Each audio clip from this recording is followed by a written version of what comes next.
chawnpui ania hei tunah hian dar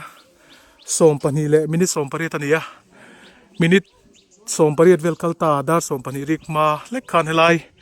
National Highway T02 lai na thomek ma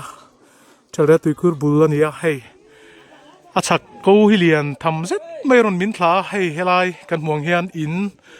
pahnih aron chim thlak pui ani tichuan helai hian hitachi hei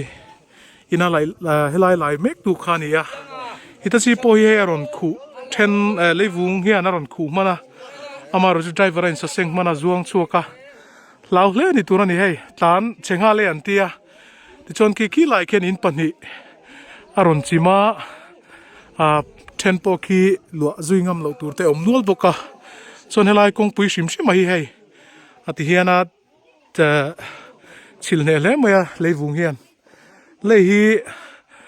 a hlo ma hi alen thama wangin ro man na te po film khur taka siamangai don ni te ponan langa le hi chet bel chuan adang te po ki min bel mai the din mun ding ani wang khan helai hian hei a in khi aron min pui ani aron tol pui le min hian chen he le maya ki lai po ken chu tiangang le hi chet chuan khatiang kha ombok ani mar chu vanei thlak de umain he le min in hian in tuma pathian kong ina zara chillo la umaya amaro chu hliam ero chu antuar anom nual thung ani